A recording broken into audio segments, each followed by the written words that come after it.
Hi, I'm Bill Bianchi. I'm the chair of Progressive Democrats of America, Illinois chapter. And I'm here today with Dr. David Gill, independent Democratic candidate for Congress in Illinois' new 13th Congressional District. Dr. Gill is an emergency room doctor from Bloomington, Illinois. He's also a longtime member of Physicians for the National Health Program, which is the leading advocate in this country for a single-payer Medicare for All program. Dr. Gill is a member of PDA and probably the most progressive candidate running for Congress today. Hi, Dr. Gill. Hi, Bill. Good to be here. Can you speak a little bit about the meaning of the 2012 election for the nation and also for the people in your district? Sure. It's, like all elections, it's very important. I think that we definitely need some counterbalance to what happened in 2010. We saw a sort of tsunami of Tea Party impact in 2010, and I think that there's certainly some buyer's remorse amongst people with respect to what happened back then, and we need to start turning the ship in the other direction to some extent. I think with respect to Congress, we need 25 of these seats to turn over so that President Obama can achieve some of the progressive goals that you and I have talked about for so many years, and we're very hopeful that Illinois 13 can be one of those 25 seats that turns over. Through redistricting, we've got a wonderful opportunity to turn a red seat blue where I live. Some of our supporters were a little disappointed with the president's in 2009, 2010. What do you think your victory in the district would, what kind of message would that send to him and the other leaders of the Democratic Party? I think that the time has come that progressive voices must be attended to and respected, and that the progressive message is the winning message. There's a reason, I used to run in a very difficult district, Bill, where you're supposed to lose by 40 points, and I only lost by 15, and I think it's because that progressive message that I've been putting out there for years, I don't couch it or tailor it for audiences in the red areas, and people in the red areas, they respect. When you're talking about progressivism, when you're talking about supporting the well-being, progressing the lives of ordinary men and women in this country, it sells, it wins votes, and I think that my success this March in the primary and again in November will speak volumes, because I'm not anointed by the party at large. The national forces with the national party at the top levels of the Democratic Party, we don't necessarily see eye to eye. I argue, I rail against the corporate funding and ownership of our government. Mm-hmm. All right, well, tell us a little bit about the new 13th district and why you think that is actually improving your chances for victory. Well, it's a very dramatic difference from the old Illinois 15. The old Illinois 15 was 70-75% Republican, and so I was beaten 3 times by a map. Not beaten by Tim Johnson necessarily, but the map itself is such that it's nigh unto impossible to win in a district like that. This new Illinois 13, it stretches from Champaign-Urbana in the east over to Bloomington where I live. We have all of Decatur, we've got a large part of Springfield, and it goes down to Edwardsville, to Madison County. We've got 6 big universities. There's a lot of progressive people in this district. Historically, when you look at the voting trends in this district over 2 decades, 3 decades, this is what they call a D+1 district, leaning a wee bit Democratic. There was a poll that got done a couple months ago by an independent research firm in North Carolina that looked at a number of districts across the country, and it said Tim Johnson in Illinois 13 is very endangered. Right now he would lose 53-33 to any Democrat. And so, wow. Yeah, we're convinced that winning the primary ultimately probably means winning the seat and going to Washington. Well, that's great, and I know that you recently received a very important endorsement from some Democrats in the new district. Yes, you refer to the Macon County Democrats. Right. Yeah, it was very flattering, frankly. It's not machine politics in Macon County, home of Decatur, Illinois. They are allowed to think for themselves and speak for themselves, and my primary opponent and I each addressed a group of 50 precinct committee people for 10 minutes, and then we left, and they typically don't endorse, but they decided that night they wanted to endorse, and they were given the opportunity to privately vote, and 50 out of 50 wrote Gill. And wow. It was very flattering. It was really one of the highlights, frankly, of my would-be political career, to receive what are the unanimous support. issues that are going to be important in that district specifically? What do you think is going to make jobs and the economy are? It's important everywhere, but it's important in Illinois 13. We've lost a lot of jobs.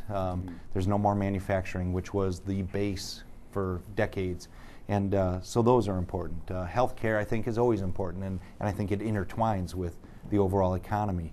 I think people are still interested in civil rights as well. You know, there's still, whether young women are as aware as the middle-aged and older women, their control over their own bodies is constantly under attack in this country, and I think they need someone to stand up for them in Washington, D.C. Say a word about your opponent. I mean, not a bad word, but say a word about your opponent. Tell us a little bit about your opponent in the primary.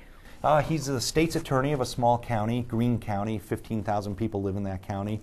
He's almost, I can't define the man. I've waited 80 days now to learn what he feels about anything. He put a web page up, a home page 80 days ago that said, in the coming weeks, we'll be outlining more about who I am and what I'm about, what I believe in, and it just stays at that home page. Each day we check, and there's nothing else. He's skipping some of the candidate forums. Since he won't define himself, we have to sort of define him for him. Okay. And he was quoted in the paper as saying he's a pro-choice Catholic who always chooses life, whatever that's supposed to mean. A pro-choice Catholic who always chooses life.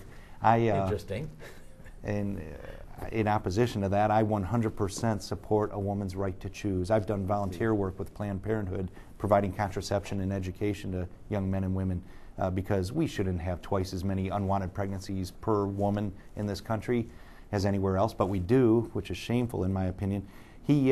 We refer to my opponent as corporate-backed because he was apparently recruited by the Democratic Congressional Campaign Committee, the DCCC, who don't necessarily like my view. I don't think that government ought to be owned by corporate America, and I make that very plain. My support comes from ordinary men and women, and I won't take corporate PAC dollars. I won't take Wall Street PAC dollars.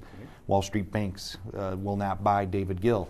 And my opponent, anointed by the DCCC, is at least indirectly corporate funded, because when you go to the DCCC website and see who's putting money into the DCCC, it's Lockheed Martin, it's Goldman Sachs, it's Morgan Stanley, it's Citigroup. That's who my opponent, should he succeed, that's who he'll have to answer to in Washington. That's who he'll have to work for. I, on the other hand, will be working for my neighbors and ordinary citizens across Illinois 13 and frankly across the country. We get support from men and women across America. Okay, very good. In terms of the strategy and tactics, what do you think is going to be the key point around which this primary campaign will revolve? I think continuing to get out into the places that know me best. There are some very large population bases that know and like me. Bloomington, Champaign, now Decatur, Springfield to some extent. I've been putting in a lot of time in Springfield. I think when people know David Gill, they like David Gill, you know, because I make it plain that I've lived my adult life in healthcare because I care about the well-being of my fellow man and woman. I believe that we are all in this together and that we should love our neighbors. And I make that plain that we've lost that sense in Washington, D.C. of providing care, and we need that, and I think people are looking for that. Are you confident that when you win the primary that the regular Democratic Party will get behind you for the general? I would like to think so. I don't know. Okay. I think they ought to. I think that when we finally win the seat altogether, that well, then they'll be right.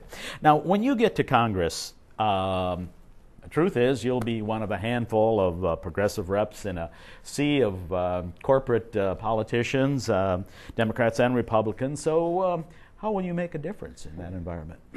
Well, number one, I'll be speaking from a different perspective than a lot of these individuals. How many progressive physicians are there in Washington, D.C.? One, Jim McDermott, a psychiatrist in his 70s. There's an American dying every 12 minutes in this country just because they lack health insurance. And I can describe those stories in detail because I've lived those stories. And I'm hoping that the ability to speak out from personal experience may help to some extent. I'd like to work with the few progressives that you allude to that are there, be part of their coalition. And what I'd really like to do, Bill, is reach out reach back and lift up others like myself and you. Great. We are not a minority in this country. The broad mass of people do care about the well-being of their fellow man and woman, and we need to.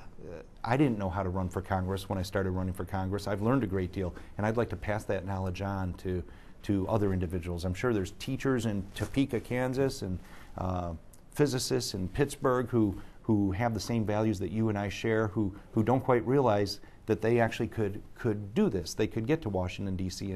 and speak with their voice in Washington, D.C. And I'd like to help 5, 10, 20 individuals like myself and be part of a broader movement than David Gill for Congress. Okay, very good. Well, shifting gears a little bit, I'm wondering, given the crisis that the nation has been facing over the past 3 or 4 years and the inability of our political system to address these in a very persuasive manner, what do you see as the future of the two major political parties? I think it's questionable. We have, I was saying earlier today that I go to a lot of Democratic county meetings, and probably more than 30 counties I've covered now in my 2 districts. And I take my son with me sometimes. He's 21 years old, and invariably when we leave, he says, "Dad, it's a lot of old people there. Nobody didn't have gray hair there." And so I think that, I don't know that the future is bright for these 2 major political parties. Young people are more independent-minded. Young people don't necessarily want to do the nuts and bolts work that has been done by the 2 parties. I think they're looking for a different direction. I think they're looking for independent voices, and so I think you'll see things change over the coming decade or 2. And I think once it starts to happen, I think it'll happen fast. Well, okay, thank you very much, David. That was great. Now I have one last question for you, which shouldn't be too hard, is if people want to help your campaign, whether they be inside the district or outside, well, what can they do? We need their help. You know, when you refuse corporate PAC dollars, when you refuse Wall Street bank PAC dollars, you need the help of ordinary citizens. And so we would love to have their contributions, which they just go to Gill 2012.com and click on how to donate, and you can learn how to send in a check or contribute online.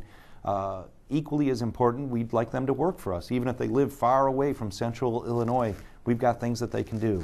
We can have them do phone banking. We can have them, if they live closer, we can have them stuff envelopes. They can do literature drops, knock on doors.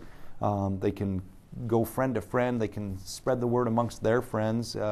We have supporters in all 50 states. I've advertised in The Nation magazine. I'm a 30-year subscriber to The Nation, and so I've advertised there, and we've got friends of David Gill across this country. So if you live in California or Alaska, you can still help David Gill, Dr. David Gill, get to Washington, D.C. And I intend to work for the citizens of Illinois 13, but I intend to work for Americans everywhere to bring good things to people everywhere. Very good. Thanks a lot. Thank you, Bill.